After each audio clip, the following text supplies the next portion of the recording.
Hi again, everybody, and welcome in to our conversation today. The schedule is out, and so there is plenty of conversation. With David Wesley, I'm Sean Kelley, and we're so excited to have you here aboard with us on Facebook today and Pelicans.com. We've got so much to talk about as that NBA schedule is finally out, and we can finally start looking at a Pelicans season. And maybe that's one of our most favorite times of the year. It's a little bit like Christmas, David, that schedule release, and it's really the biggest thing to talk about in the month of August with regard to the NBA, because the next stop will be training camp, and we'll move forward to the games themselves. So, good news. Great to see you, by the way. It's good to see you, yeah. and it's fun to finally kind of look and how we plot what we're going to do on the road as well as look at how the team is going to go and hopefully how they're going to get started. The pitfalls that are in every NBA season, long road trips, back-to-backs and things like that. We're going to talk about what this upcoming season means for the Pelicans and the franchise as a whole, maybe some of the makeup of what this team can be, as we've had a number of changes. We can discuss that as we go along today. But, David, the schedule is first and foremost on our minds. And I think one of the first things that jumps off the page, and we were all going to kind of get ready for it, and we're all eager to see what would happen with it, is the extension of the season. Not more games to be played, but just a greater amount of time to play the 82 in. And, for example, when you look at the schedule right off the bat, there are now 7 games in the month of October. I don't think I've ever seen more than 2 games in October in the old format, and then you really kind of cranked it up in November. But by the time November rolls around now, you'll see 7 games having already been played as the season opener has been moved, I guess you'd say moved up a week? Yes. Yeah, earlier in October. Earlier, yeah. And that will allow teams to play less of those 4 games in 5 nights. They'll cut down on the back-to-backs. We'll talk about how that affects the Pelicans schedule here in just a moment. And it also, I think, allows teams to get guys scheduled rest, especially those playing on the national stage, and not to have some of those marquee guys on the marquee teams miss a nationally televised weekend game, which became kind of a bone of contention with the networks and fans alike, rightfully so last year. So that's the first thing, David, that jumps out at me, is that you have this grid in front of us with a much different look because everything is so spread out. Well, it's curious to see if that will change how people will take, or players will take their rest, or how teams will implement players' rest, because it seemed to be coming a lot from the teams as opposed to the player. It is spread out, 7 games in October, where you see a lot of gaps where you have 2 days, 3 days before the next game. It'd be nice to be playing in this time, because it does seem like the guys should be well rested and able to get through this season with no problem. Yeah, and even with the earlier start to the season, there really are not a lot of conflicts with the Pelicans and the Saints, the Pelicans and LSU. That makes Southeast Louisiana sports fans happy, because you can consume all of your teams without having to make too many choices. That's good news on that front. David, let's start with the start, and that is the fact that the start has meant everything to this franchise throughout its history, dating back to the Hornets days and all the way back to your playing days in 02-03. No New Orleans team has made the playoffs stumbling out of the gate.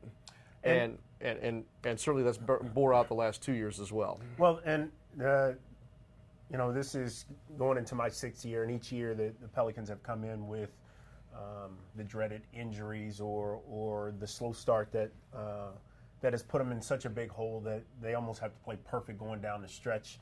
They don't want to do that, but this season, if coming in injury-free and ready to go, you still look at the schedule. It's not an easy start by no means. It's 3 of your first 7 games are at home, so you're on the road, 3-game road trip out to L.A., Portland, and Sacramento. You're just going to have to play good basketball, and certainly this team is equipped with a new roster that has that potential to go out and play good basketball, but it's going to take some work to get off to a good start. Yeah, 3-21 in your last 24 games to start the previous 2 seasons. Think about that just for a second and know that you did not make the playoffs. You found yourself in too big of a hole to climb out of. 8 of your first 12 on this schedule are on the road. There are a number of teams that were not playoff teams last year, but yet there are some very difficult matchups to start. And it does begin in the division on October the 18th when the Pelicans will begin on the road at Memphis. The Grizzlies will look a lot different this year. First of all, no Zach Randolph to start off, but it's still a division team that's made the playoffs, David, in each of the last 7 years, and you'll have to open on the road against those guys. Well, they seem to always find a way. You know, everybody, they almost fall into that San Antonio category where each year you almost count them out and they find a way. And so without Zach Randolph, obviously they'll be a different team.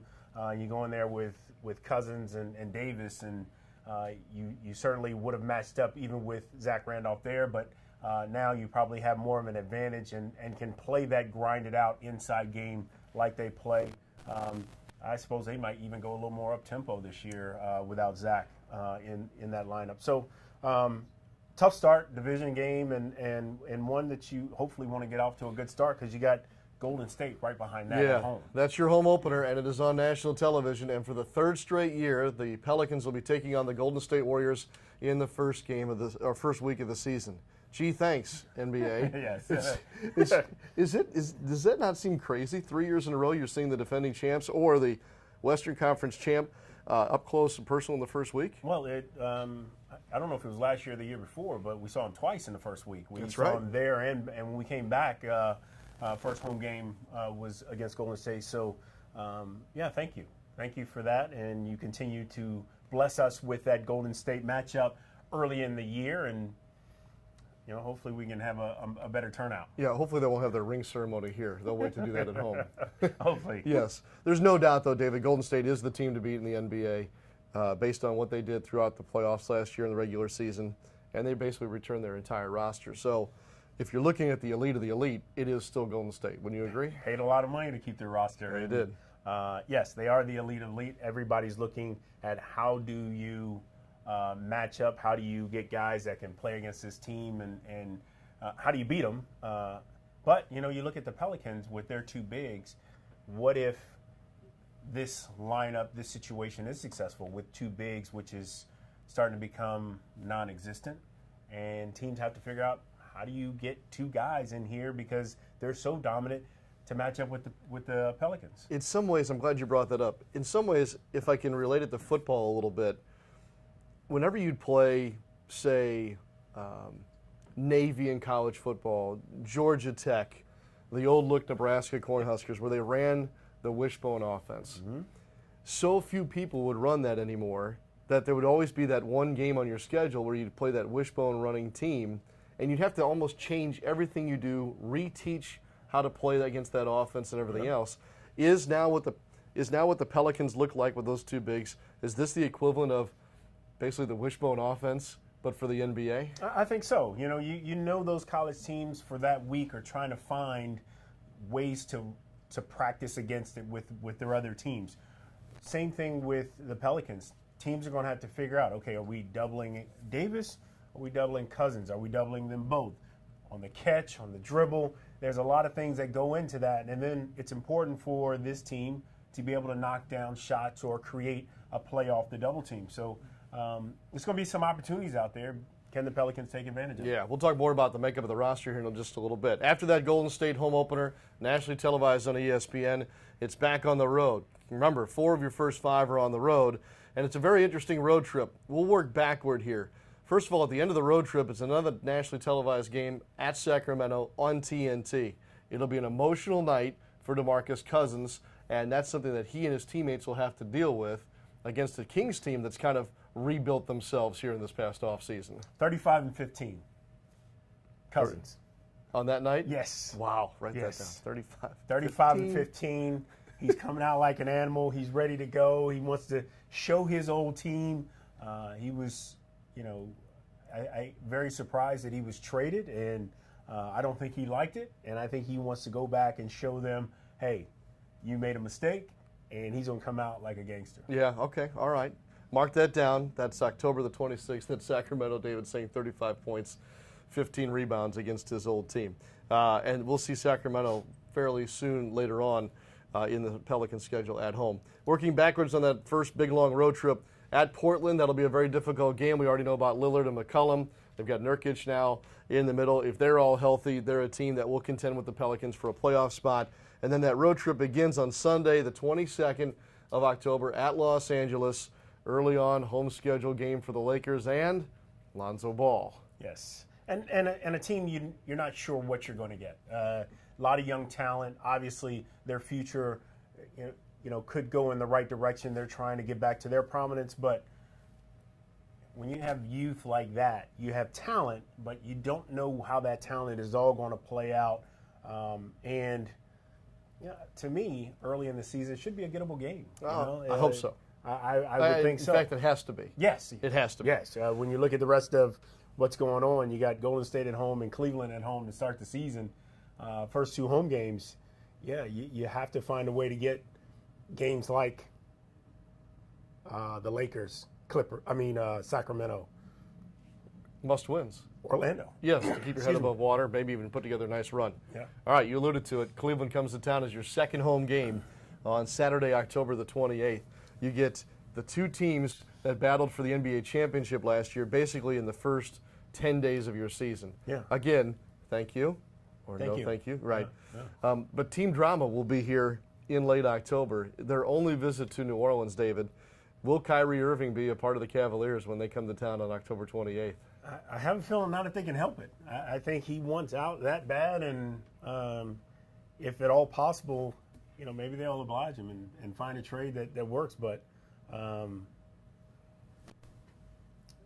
don't know. Maybe even LeBron will take a rest on that day. That early in the season? Don't say that. These New Orleans fans want to see LeBron James. Of course they do. That was terrible. I apologize. David, are you glad the Pelicans are going to see Cleveland early in the season based upon their off-season situation, as opposed to maybe later when they get it all figured out? I mean, is there any advantage? Does it really matter on the schedule where it falls? I don't know that it matters. You can look at, the Pelicans, obviously, with Rondo in the lineup, they have some kinks that they're trying to work out as well. And you could say, man, it would be nice to see Golden State, Cleveland's later on in the season when you kind of get rolling. But you can also catch them at a time when they're not in their full capacity and ready for the season. So, these games are going to come. You got to take them as they come, and certainly you have to play well in order to beat a Cleveland or a Golden State. So Pelicans just need to get off to a good start. I agree. Two of the marquee games on the home schedule come again in the first 10 days, the home opener against Golden State, and then the Cleveland game on the 28th. The tickets for single games will not go on sale for another month. The best way to make sure that you can go see the Warriors and Cleveland early on in the schedule, and then the other marquee games, is to jump in on one of the 12-game packages that are available now. So whether it be a full season ticket, a half season ticket, or now one of these 12-game packages, as you can see, those two dates are so early in the season. If you want to get in on that, this is the best way to guarantee yourself a spot because, as I just mentioned, single-game tickets won't go on sale for another month. Who knows if there'll be anything left for those two early season home games. I do too. They're two of the biggest dates of the year.